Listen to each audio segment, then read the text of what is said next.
So in this video, we're going to be discussing a more classical inheritance model that we can use with JavaScript. So far, we've been kind of inheriting from using prototypal inheritance with objects, which is actually the only way to do prototypal inheritance. But in this video, what I want to show you guys is a bit of a more classical sort of way to do inheritance in JavaScript that closely mirrors that of C# or Java.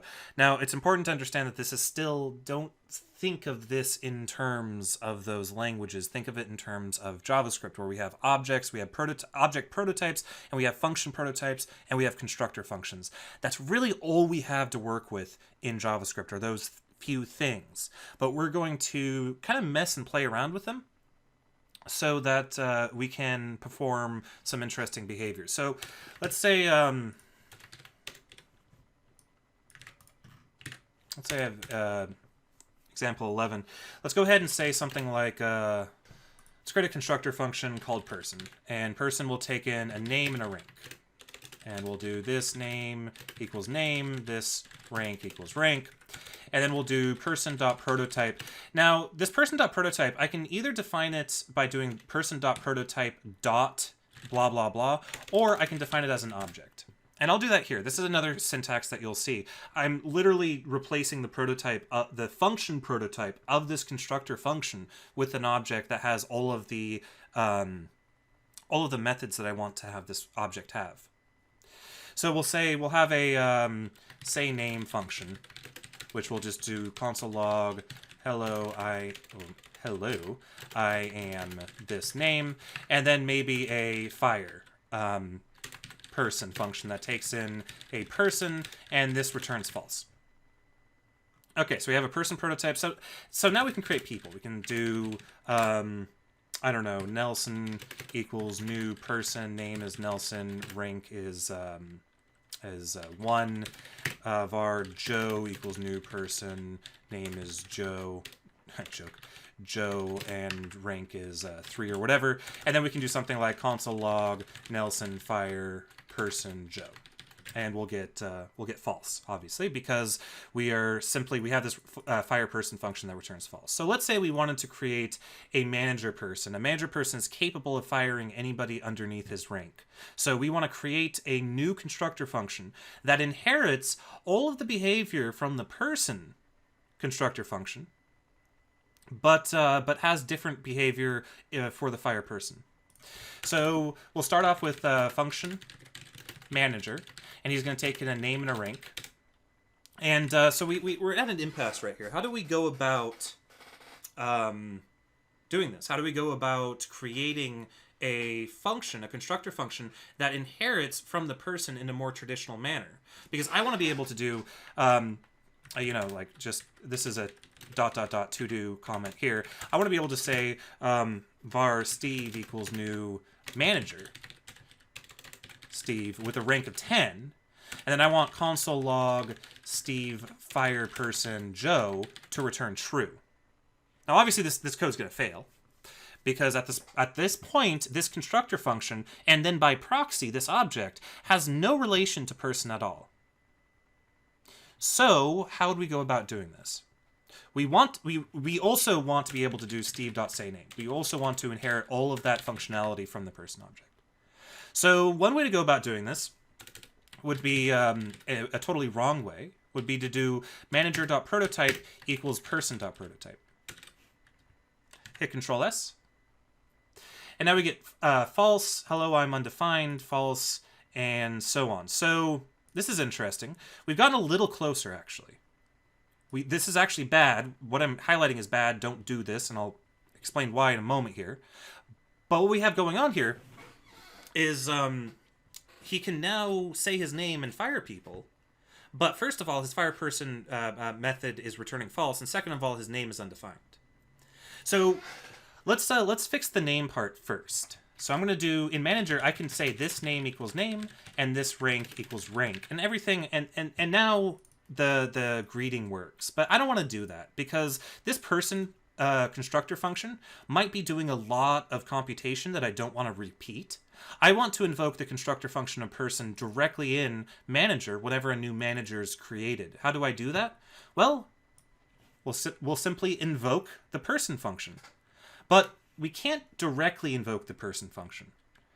Because if I invoke person name rank, we get hello, I'm undefined. Why do we get that? Well, we get that because I'm invoking this function directly in the global context. Remember, there's no blah blah blah dot person here. So it'll default to executing under the window object, meaning my window object now has a name property on it, which isn't what I wanted. So instead, we'll do person.call and then pass in our this as the first parameter. Now, hello, I'm Steve. So now the person constructor function is being executed with the this from the manager when a new manager is instantiated. And furthermore, our manager's prototype is the same thing as the person prototype, meaning that our say name function is available. But here's a problem. Now we could certainly so now we're stuck with one more issue. We're stuck with the fireperson method still referring to the old fireperson method, right? It's not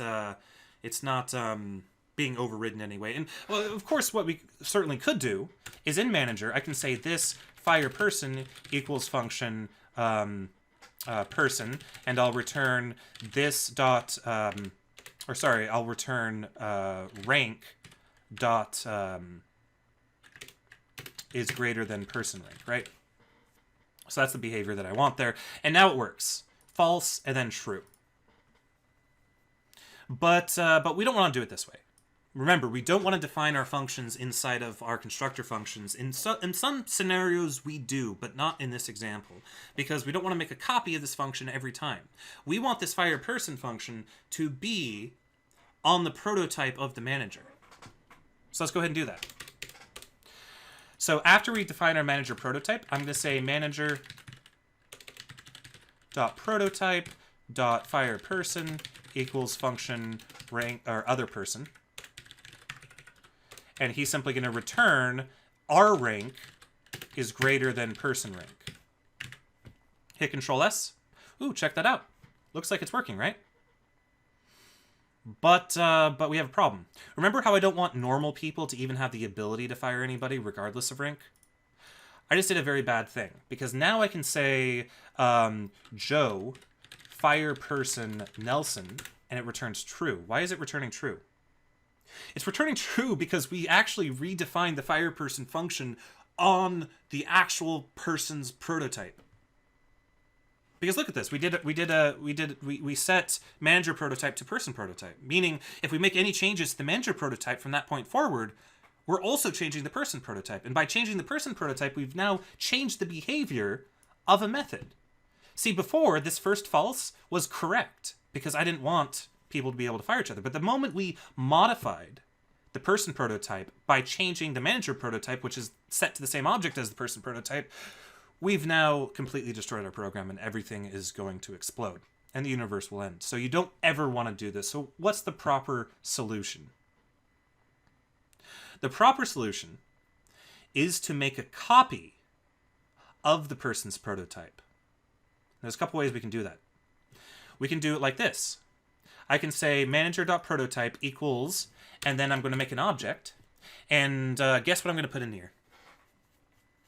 I'm going to have the prototype have a prototype of the person prototype.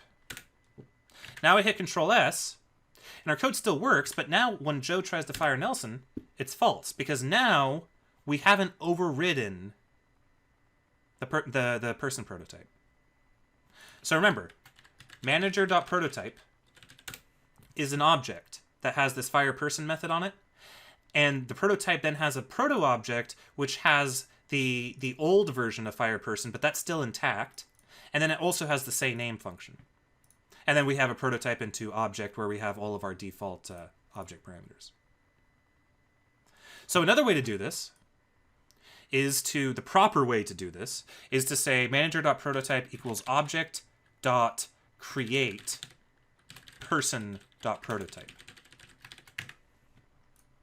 That's the proper cross-platform, future-proof method of doing this. And now we see that our behavior is working. So this is really something I very much encourage people to type out. And the reason it is because everything is an object. All objects have prototypes. Function constructors have, or functions rather, all functions have function prototypes. Function prototypes have object prototypes. Because function prototypes are objects. And all objects have object prototypes. And it gets really, really confusing, and it's really only something that's easy to, or starts to make sense once you play around with this a little bit more. But again, what we're doing here is we are using object inheritance for the person prototype to set it to our constructor functions prototype, so that when we instantiate a person from this constructor function, then they receive both the properties we specifically set on that prototype, and if the runtime can't find it, it'll go into this person's prototype. So remember, if we want to do, well, actually, I'm going to go one level deeper with this. We'll go one level deeper. It's in inception time. Because we can nest these function prototypes as much as possible. And then I'm gonna what I'm gonna do. So we have our person class, quote unquote. It's not really a class; it's a function, but it behaves similarly to a class in other languages. We have our person. We have our manager, which inherits, quote unquote, from person. Now let's do a CEO. Function CEO name rank. CEO is going to inherit from manager. So I want to invoke the manager's constructor function. Then I want to set the CEO's prototype to Object.create manager.prototype. And let's introduce another function actually at our base level prototype. Let's do give raises. And this will return false, indicating that any individual person can't give a raise. And in this particular universe, managers can't give a raise either. So if I go ahead and hit Control S, and if I do Steve.give raises, it'll return false. But the CEO can. So we'll do CEO.prototype.give raises equals function, and we'll return true, indicating that it's possible. And now let's create our CEO. So we'll do var mark equals new manager Mark. Give him a rank of 9,000. And now I can do console log Mark. Well, actually, I'm gonna do that in the console. Now I can do Mark dot give raises. Oh, wait, what? Oh, because dupe. I bet you guys caught that before I did. So Mark give raises true. So let's do our so again, I'm going to scroll slowly through this code. I encourage people to write this out. This is a basic inheritance hierarchy in JavaScript. And when I say basic, I don't mean simple. I just mean this is the smallest correct way to do this, which really says something about the language, doesn't it? But anyway, so let's go ahead and have Mark say his name. Hello, I'm Mark. What happens when we do that? Well, again, we do mark dot has own property, say name. That's false. So now the runtime is going to do mark proto has own property, save name. That's false. Now it's going to do mark proto has own property, say name, and that's false. Am I spelling say name right? I am. And now we do one last proto, and it's true. So now the runtime is going to do mark proto. So mark.proto, remember, is equal to CEO.prototype. Mark.proto is equal to manager.prototype. True. And mark proto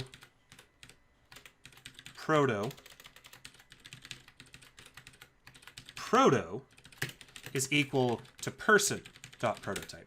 And that's true. And so finally, when it gets that when it hits that person prototype, which is this object right here, it's just an object that's shared between everybody. Once it hits this, it'll then do mark proto dot say name dot call on mark, which gives us our hello, I am Mark. So the relationship between the object prototypes and the prototypes, or the function prototypes, is that there's this kind of chain going on. There's two chains going on, really.